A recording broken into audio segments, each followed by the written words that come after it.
Like sand through the hourglass, Watts continues to make irrelevant headlines. As if 2020 couldn't get any worse, at Dodge Correctional Institution, in July, Chris Watts gets himself into trouble after loaning a pair of banana hammocks and jerk-off gel to his new bestie, Dylan Talman. He was grounded for 2 long, agonizing weeks in Dylan's cell. Amongst the tidy whities and anal lube, authorities also found a plethora of high-quality toiletries, including baby oil and oops, I dropped the soap, straight from commissary, along with some books full of hidden love notes from Chris. Chris is in so deep with this man. What? Did we just become best friends? Yup! He's gone to the lengths of calling Dylan's mother and having his own parents contact her, along with Dylan's girlfriend. Dylan was also grounded for unauthorized transfer of property, unauthorized forms of communication, and possession of contraband miscellaneous. During Chris's long, agonizing 2 weeks, he wasn't able to talk via telephone to his surviving family members and could not spend any money on more jerk-off gel, etc. for 30 days. And let's just say that was a very dry month. In Dylan's cell, they found the following contraband items: 2 dental floss, a toothbrush holder, 2 Colgate toothbrushes, a cup with a lid, 4 Bic pens, 2 Carmax, a blue bar of soap, a bag of Q-tips, small staff post-it notes, candy, cocoa butter lotion, 2 secret deodorants, skin cream, body powder, 2 baby oils, petroleum jelly, shampoo, black Sharpie marker, a pair of boxer shorts, Fruit of the Loom brand, labeled with inmates Watts Christopher name on them. I have attached evidence to the contraband bag that the only item that inmate Talman has purchased since being transferred to DCI on July 8th, 2019 was a Reg Magic Cream Shave on August 12th, 2019. Inmate Talman has repeatedly been told that there is no trading of any kind on the unit by both first and second shift unit staff. We also found psychological service request dated on July 1st, 2020 that was addressed to my psychological thoughts and love for you, Krista. Inmate Talman's psychologist is, I don't know how to pronounce her last name, but her first name is Christina. And the request states that he is lovesick for her. Asked her, will you be mine through thick and thin, great and rough, among other things. On April 30th, 2020, inmate Talman received a conduct report for contraband of having canteen items in his cell that he did not purchase. And they contact and advise on what he found, and he was put on temporary lockup status and escorted to restrictive housing unit when Unit 11 was returning from recreation. The PSU request is also in the contraband bag for evidence that was taken and secured in the security suite along with the contraband items. Also found was a pill that could not be identified by HSU nurse Walsh that will be sent along with the contraband bag. Later in the day, inmate Watts Christopher was questioned by Sergeant Mueller and myself since his boxers were labeled with his name were found in inmate Talman's room. Inmate Watts admitted to giving inmate Talman his own personal books, hygiene products from canteen, toothbrush, petroleum jelly, shampoo, soap, coffee with his own personal Fruit of the Loom boxers. Inmate Watts also admitted to calling inmate Talman's mom for him and having Watts' parents message call inmate Talman's mom and girlfriend also. Per DIC handbook, inmates are not allowed to make telephone calls for other inmates. Inmate Watts said that he was aware that he cannot give another inmate his property and did not have permission to give any of the items away. End of report. Now, I just find it rather interesting and rather suspect that Dylan is writing some type of message to his psychologist, and her name is Christina, and his girlfriend's name is Krista. So he noted the love for you, Krista, but this is a psychological service requested, dated 7/1/2020. So this is an actual paper that belongs and goes to his psychologist that's in the prison, which would be Christina. And his girlfriend, Krista, has actually admitted and said that she was a psychologist in a prison in Connecticut. Now, one, I find this suspect and that possibly she's not actually a real psychologist. One, maybe she's trying to cover his ass by him trying to sleep with his actual psychologist in DCI. And two, if you are an actual psychologist, whether you do your job in a jail or not, let's think about this. They are highly trained to know how to get inside these people. I cannot imagine her being an actual psychologist and going for someone who's in jail. There's many other options, and she should hold herself to a higher caliber than to be dating someone, and not only dating, but she's his fiance. It's rather insane, and it makes absolutely zero sense. So I don't necessarily buy this story, because she seems to be covering up a lot of his lies, and he seems to be lying to her a lot, and we'll go through all these lies later on in this video. So as reported, not surprisingly, Dylan has been grounded before for these same issues. Also, having past prison biatches make phone calls for him and loaning their naughty little things. Chris must be killing it with all the money flowing in from these crazy women who enjoy talking to a baby killer. Now, authorities found the naughty belongings due to Dylan suing multiple employees, but he says he will drop the complaints if the state agrees to transfer him to a mental health facility. He was deeply upset when one of the corrections officers told him he's not going to heaven. Luckily, Chris was there with the butt grease to coddle him for an hour, relieving all sadness. And now the magic duo has joined forces to write a book of prayers. Because Lord knows the best time to turn to Jesus is after you annihilated your entire family. A little too late. The book will be called Revelation in the Reckoning. Chris is using Dylan because he already wrote a book called A Blessing in Disguise, which details his thug life, dealing drugs at a young age. The devil himself, Chris himself says in one of these oh so very thoughtful but way too late prayers. Now, while I read this, the beginning part, I want you to envision this being the cowardly Chris during his marriage just before he did the unthinkable. And I quote, "Breaking down walls, dear Heavenly Father, I've put up walls bigger than a fortified city. There are strongholds I have allowed the enemy to put in my mind, and I built thereon. The foundations of fear, of insecurities, and of failure are stacked higher and higher until they tower over me. My past is a blueprint, and the devil the architect. While I watch his fallen ones build stone upon stone every day, I see these walls an unsurmountable, a barrier that blocks me from enjoying your love, your peace, and your joy. Oh Lord, you are my master builder. Help me walk around these walls. Sound the trumpet and shout that they may come crashing down like the walls of Jericho. Make it be that no stone shall be left upon another, for they shall be ground down from stones to powder, as you are the rock that is higher than I am.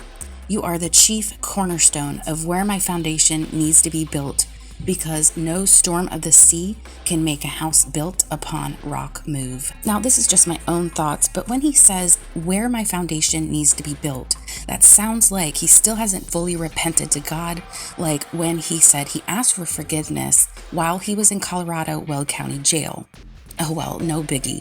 We all know where he's going when the devil takes his hand permanently. Now, Dylan's fiancée, Krista Richello, told Daily Mail that Watts and Talman were merely good friends who found each other in prison, and they are not lovers. She said, "I could definitely prove that my fiancé is not gay, and neither is Chris.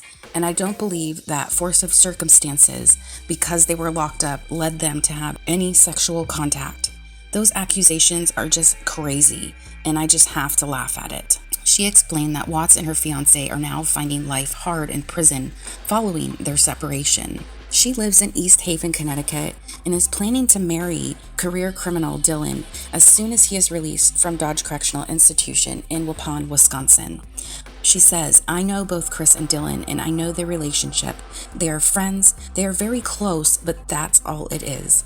Krista wrote to Watts after he was sentenced.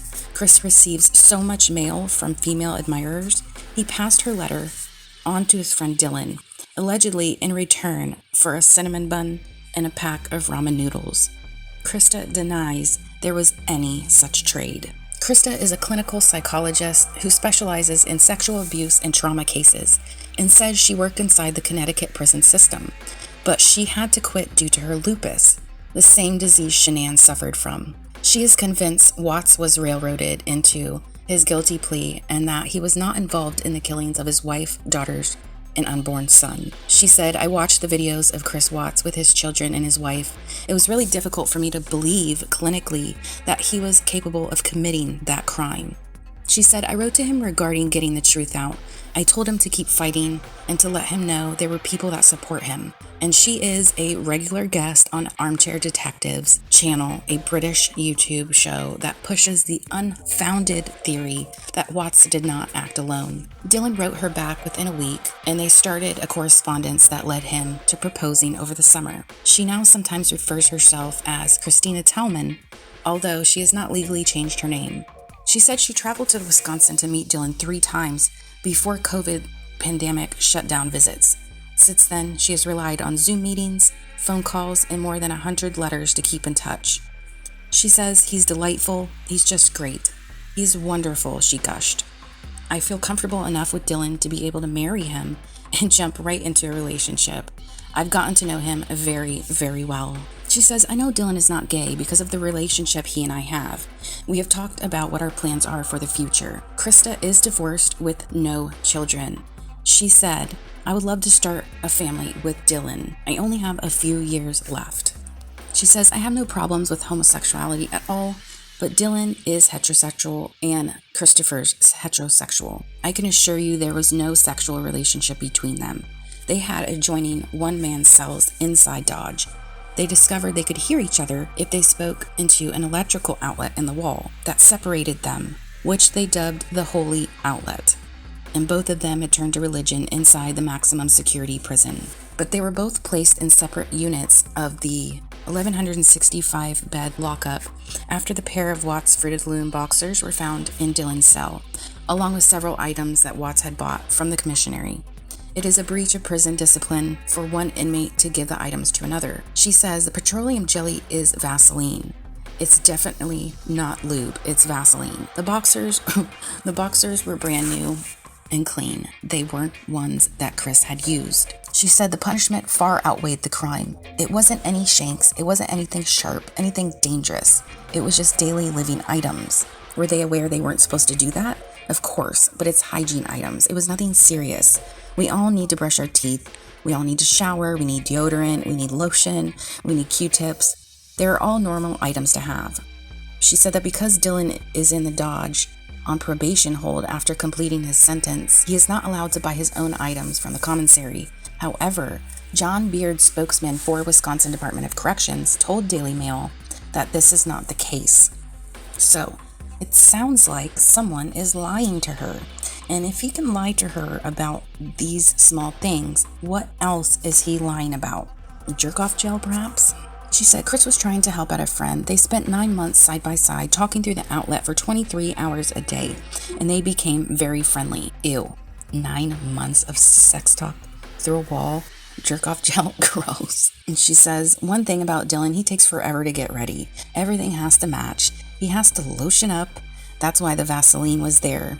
He uses it for his lips, and he has dry skin. He likes to take pride in how he looks, even in prison. He still wants to be clean, and he wants to look good. Quick question though. Everything has to match? Don't they wear the same outfit every day? And I can't imagine using Vaseline as lotion. Yuck, I'm sorry, but that sounds like a whole lot of bullshit he is spewing. She said both Watts and her fiance are finding life hard in prison, following their separation. Boy, it must be super hard after annihilating your family then, right? Oh no, it can't be! Is that the consequences of my actions? Talk about faking emotions. It sounds like Chris has his mask back on. She said the only time they see each other now is when they go to church or happen to pass each other in the hallway. Oh, boo fucking who? What about Shanann? What about Bella? What about Celeste? What about Nico? Oh wait, I forgot. It's all about Chris now. Me, only me. He wiped them from the earth, so we're supposed to act like they never existed. She says, but they write each other continuously and stay in touch to talk about Christian books they want to publish. Oh, just an FYI to you guys, he will never make any money off of a book or anything else due to the $6 million lawsuit that Shanann's family has against him. But I'm sure they will figure out how to finagle some cash for more jerk-off jail. Sorry, it's just comical. She says it's difficult for Dylan. He's having a hard time without Chris next to him in the cell. They call each other brothers in spirit. I think this sounds a little deeper than that, if you know what I'm saying. Wink, wink. She says in one of his letters, Dylan asked who would ever think someone like me who grew up in the street selling drugs, a gangbanger, would become best friends with somebody who had a great family and went to school. He told her he has been around murderers and criminals his entire life and did not believe Watts was capable of killing his family. Well, Dylan, that would be because, in fact, he does have his mask on. Be careful, because you might be the next one to see it slip. Oh wait, never mind, because that action only happens to innocent females that don't have the strength to fight a man, a husband, and sadly, a daddy. She said she's in contact with Watts' parents, Ronnie and Cindy Watts. Although she would not talk about their view of their son's case, she said they're a lovely family. They're amazing. In their hearts, they know their son, and they know who they raised. Let me remind you, the son with the mask, I should add. But he seemed to make mommy proud after what he did. She said Cindy Watts was the one who informed her when Dylan was placed in segregation, as she could get no information from the prison authorities as to why she could not contact him. If it wasn't for her, I wouldn't have known for 4 weeks where my fiancé was or whether he was alive or dead. Chris and Dylan have written 2 books of Christian devotionals together since meeting behind bars. Krista, who was brought up with a Roman Catholic father and a mother who practiced witchcraft as a Wiccan, contributed to one of them. She said the books should be published around the new year. Detroit-born Dylan had a minor rap career under the name Little D. Well, that's really good to know. Chris probably wasn't in too much pain with Little D.